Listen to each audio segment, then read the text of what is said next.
Welcome, Salina and Saline County voters.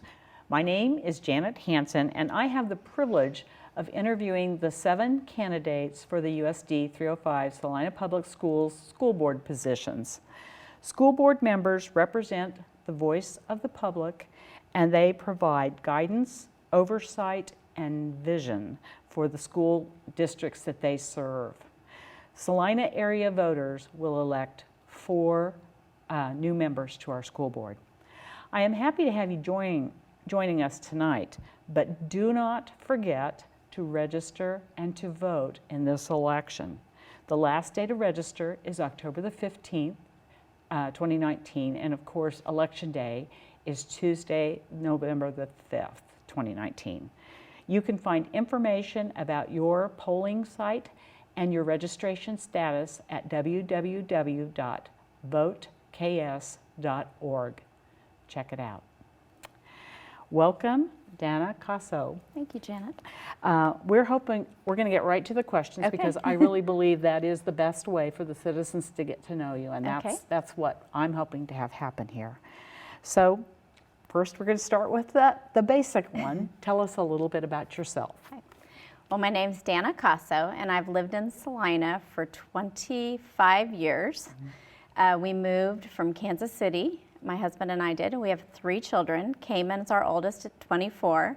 We have Sydney, who's the senior at KU this year, and Sadie, who just graduated from Salina Central. Okay.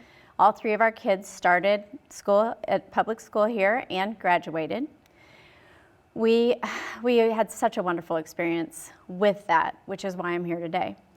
I am a stay-at-home mom, kind of. I started the school marathon program 16 years ago, this year, and I'm still running that program in all of our elementary schools as well as surrounding areas. And I've also worked for my husband and then am involved in various volunteer activities in the Salina community. Great, because the marathon program is something that I think the buildings look forward to every year, and some kids, as you know, just get totally grabbed by it. It has been one of the most rewarding things, and it really started not with the big plan that it is today. It just was, we were running in the Boston Marathon, my husband was, and saw kind of a small program, and am still so very thankful that Meadowlark let me start it, because it was a crazy idea to have 300 kids run around the school before school every day, and it has just taken off. I'm very proud of that program. Yeah, and you should be. Thank you. Okay. Tell us a little bit more about your personal education and any work background, if you want to talk about that. Yes. Yeah. I graduated from Augusta High School, which is interesting because another candidate is also graduated from Augusta High School, so I thought that was kind of unique. I went to school at Butler County for 2 years, and then I graduated from Emporia State University. I have a rec therapy degree. I worked in Kansas City at Crittenton, which is a children's psychiatric hospital, as a rec therapist while we were in Kansas City, and my husband was in a residency. We moved here, and since then, I've either worked for my husband or stayed home with my kids or done volunteer work. Okay. So. All right. What is your connection to USD 305 Salina Public Schools? And most of what you've said is pretty obvious. 17 years of school with the kiddos. So I didn't just send my kids to school. I was very involved. I was PTO president. I was on site councils. I was on numerous quality assurance issues at Lakewood when they were having some problems. I became involved parent. I've been on every group that my children have been on, football moms, volleyball moms, tennis moms.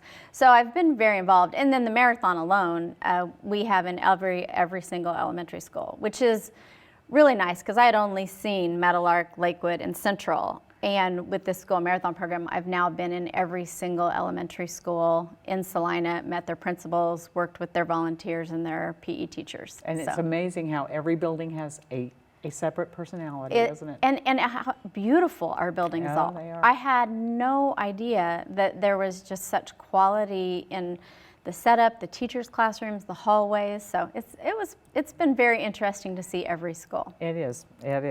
So what do you see as the role of public schools in Kansas? Well, we've got to educate our children, but unfortunately today we don't have the luxury of just educating our children. We also in some instances have to parent our children and counsel our children, and support our children and be really a home for our children. So I believe that not only do we need to get them ready for graduation, but the step after graduation, which isn't always college. And I think Salina USD 305 has done a great job of recognizing that college isn't everybody's next step. Yeah. And what makes you confident to say that? Well, it's the programs that I've seen that they developed, and culinary.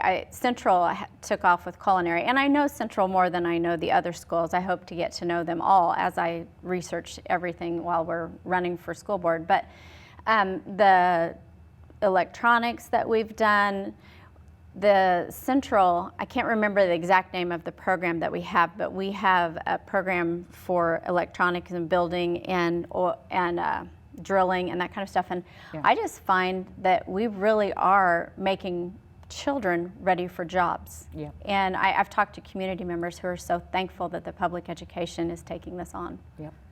It's a great spot. Yeah. And we've had good leadership on that. So what is, in your view, the role of a school board member? Well, first of all, I believe we have to be thoughtful. And our role is to listen. There are so many pieces to this puzzle. This is a very large school district with 7,500 students as of last year. And that's a lot of people to educate and take care of. So we have to not only listen to the teachers, but the students, the community members, the other staff members. Everybody is involved, and I feel like we have to listen. And then we have to sit down and discuss and make the best possible decisions for everybody involved. Yeah, very good. What unique capacities do you bring to the role of school board member? I think the most unique that I really have is that I just stopped being a parent in the school district. I do know what it's like to have a child walk into the school every day for the past 17 years. I do know what the homework looks like. I do know what conversations at parent-teacher conferences look like. I have been in this system, so I feel like that is my biggest asset. My second asset is that I'm not afraid to ask tough questions. I feel like we have got to get back to making common sense decisions. Not that our school board hasn't been doing that, but I think as a society, we're not making common sense decisions. And I want to be that voice for, okay, how does this affect the student at home, the parent at home, the teacher, the lunch staff? How does this affect everybody?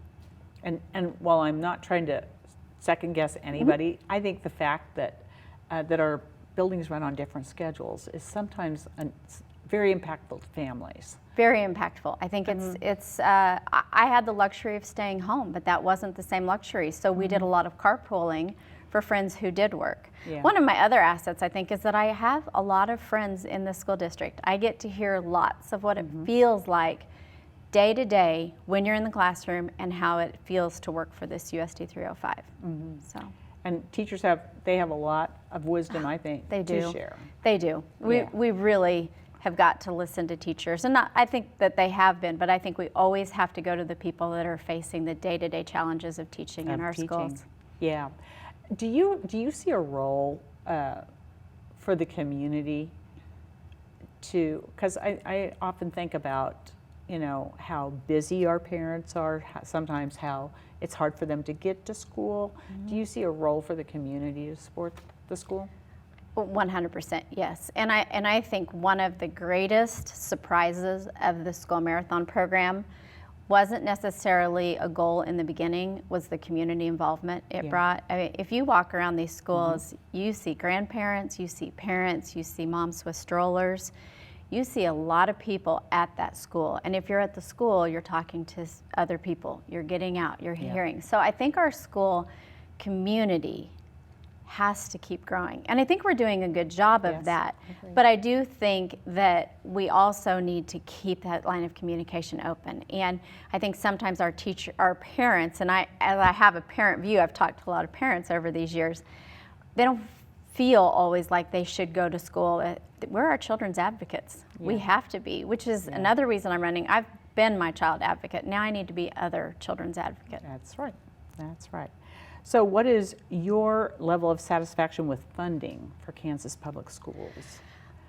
That's a great question. I actually just really started digging into that, so I'm not quite sure where I stand on that today, because I'm not sure where we're needing it, what we're missing, what we're needing. So when I spoke with another school board member today, I know that 90.5% of our funding goes back to the children, which I think sounds wonderful. However, I wasn't able through research today to find out, is that every school?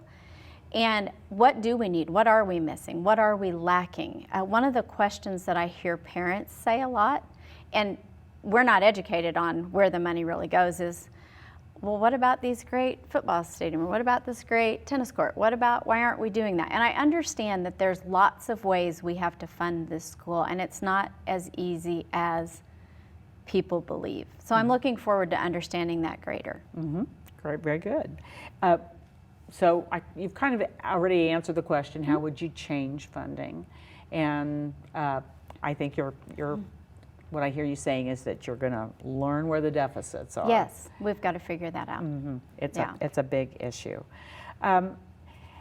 And is there anything that you would like to see our schools doing programmatically wise that you want to talk about? Early on, it was one of the interesting, before I even had a child at Central, I noticed, and I had spoken with some parents, we didn't have any AP class. I think there were 2 AP classes at the time. And I feel like, and this is such a strong statement for parents, is a group of parents got together and said, we really need AP classes. And I feel like our school district listened to that. Today, I'm not exactly sure how many we have, but we have quite a few more. And so I feel like we have to listen to parents. We need to listen to kids that have graduated from our school. I've been, like I said, very impressed with my children's education, and they have done well in college. But I continue to ask them, were you lacking anything? I am a bit concerned about the loss of Salina West. I don't know enough about it to have real thoughts. I just know it is not going to be open this year. And so that's a question that I have a concern about, because I feel like there is probably a need with this size of school district for something similar, if not have Salina West. But that's something I need to educate myself about and find out why we don't have it. Those are good, thought-provoking questions. So finally, I'm going to give you several minutes to talk directly to Salina and Saline County voters and tell them why they should vote for you for school board. First of all, thank you. I was kind of nervous, and you made me not nervous, so thank you. I am very interested in being a part of this school board because I'm passionate about kids. I went to school to learn about kids. I was actually going to be a teacher and found rec therapy was my love and my passion. I worked with children ages 5 through 17 in a psychiatric unit. I've always volunteered at my kids' school, but not always in their classroom. I've always been a little heartstrung towards the emotionally disturbed child, and I feel like children are a huge liability if we don't take them in our care. I want to be there as a voice, not only for children, but for parents, as I've been a parent in the school system for 17 years. But I also feel like we do not survive if we don't have community on board. If the community doesn't believe in our public school system, then we can't thrive. So my goal is to join this already great group of school board members and learn to talk, communicate, grow, and make this school district even better. Okay, thank you very much. I appreciate it.